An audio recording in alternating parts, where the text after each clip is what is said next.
that the Knicks might want to trade him. Man, I'd sure be trying to get him. Bring back. Oh, Kobe Bryant!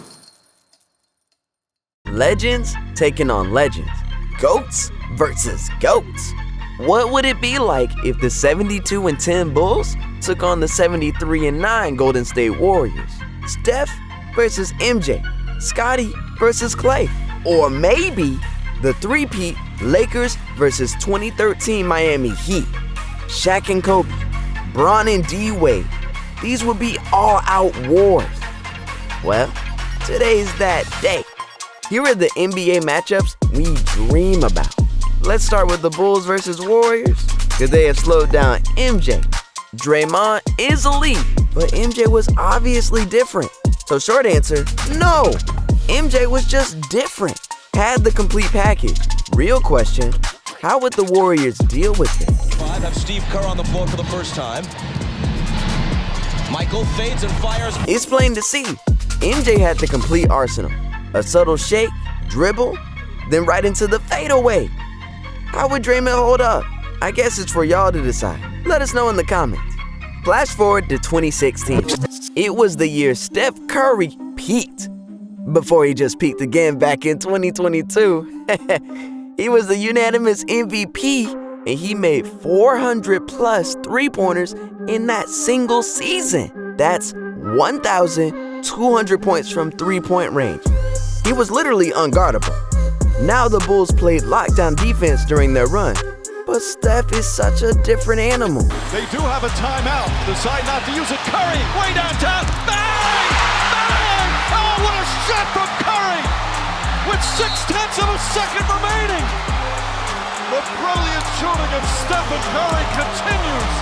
That is one of the wildest clutch shots in NBA history. Be real, Dennis, who? Even though he was the all-defensive player, he would have been watching like the fans. But here's the thing though, the Bulls were a complete team. They were loaded, so loaded that they had their own three-point sniper. Into the room, current Warriors' current head coach, Steve Kerr. The Warriors aren't bombing threes for no reason. And trust me, the Warriors would be crazy to leave Kerr open because he would have made them pay every time. Looking for Michael Jordan. Checks the clock. 5 on the 24. Here's Jordan. Did not have the shot. Kerr does. Steve Kerr. In the fourth quarter, the Jazz take a timeout. Well, the question was, would they come double Michael Jordan? Stockton game. Steve Kerr, reminiscent of John Paxson in '93. Steve Kerr was money, and playing with Mike, he got even more open threes than the average shooter. Speaking of shooters, the Warriors don't just have the greatest shooter of all time. They have arguably the second or third best shooter of all time in Klay Thompson. How exactly would the Bulls guard him? Is Scotty going to chase this guy around picks all game?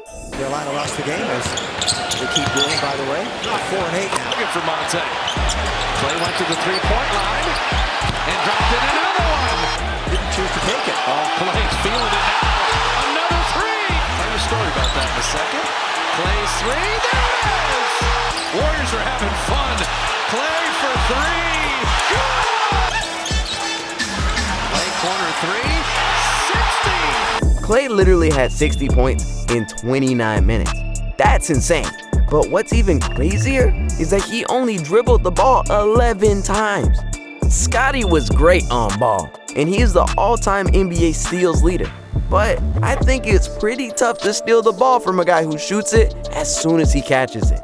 So this raises the question, if we had a matchup of the 96 Bulls versus 2016 Golden State Warriors, who would have won? Both teams had the greatest records in NBA history at the time. They had stars and Hall of Fame coaches. This may be a toss-up.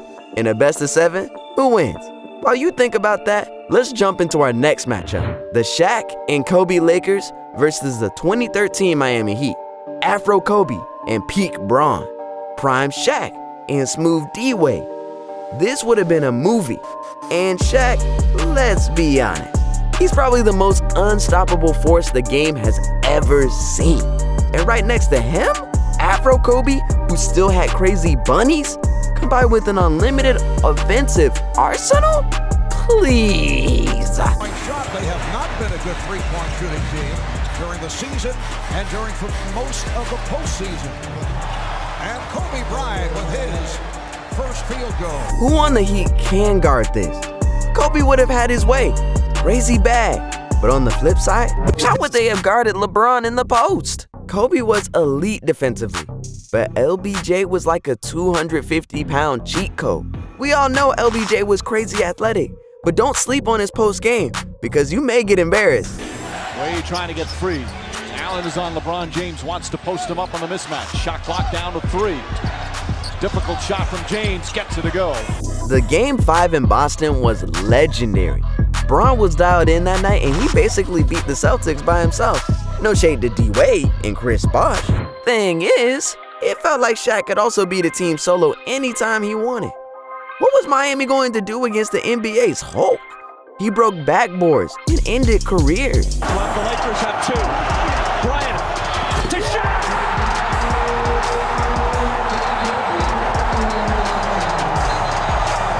I mean, in this situation, rather than stopping him, most players would have just gotten out of the way and given up the points. We like Chris Bosh, but nah. Shaq and Kobe may be the most lethal duo ever assembled. But with respect to Chris Bosh, Miami's second go-to guy is a top 5 shooting guard of all time. You know him, D-Wade. He was a jack of all trades. He could do it all, and he made plays like this on the regular. That he's taken the trap at the top of the circle, and they blindsided from the right corner for 2 dunks for Durant. Oh, Wade, what a play! Wow. Oh,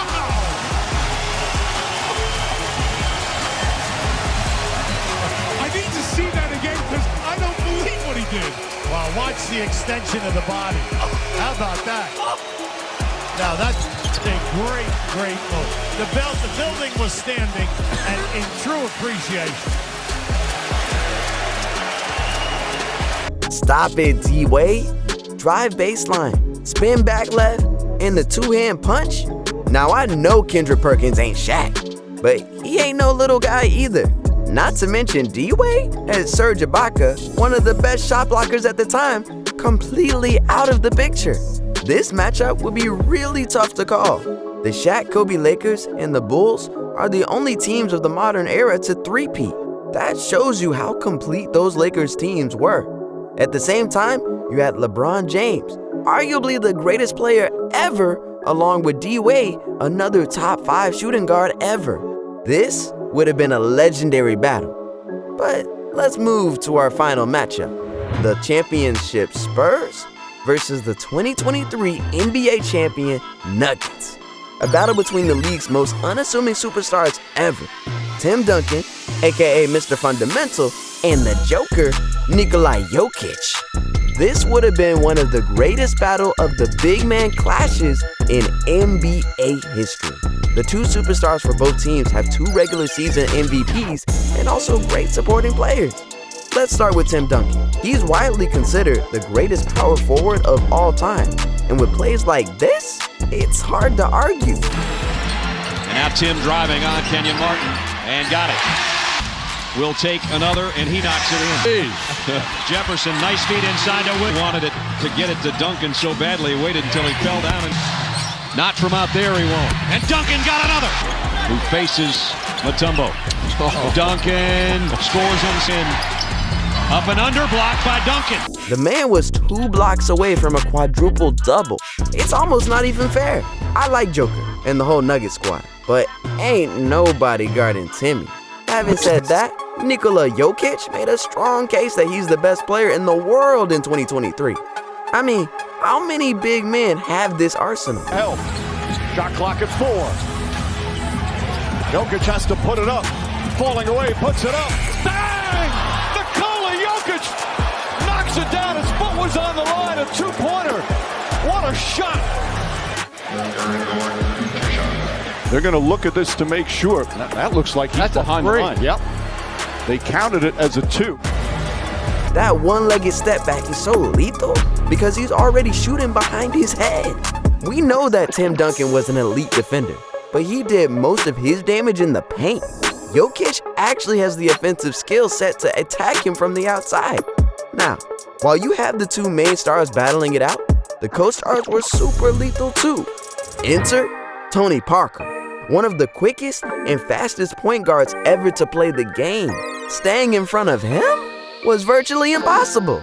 The speed is insane. And here's Parker again. Wheeling and dealing, and Ginobili scores! Cut it out. They're having way too much fun out there. It was nothing for Tony Parker to take the ball coast to coast and get a bucket. Later on down the line, he nabbed the NBA Finals MVP of his own in 2007. The Spurs had a Finals MVP level point guard.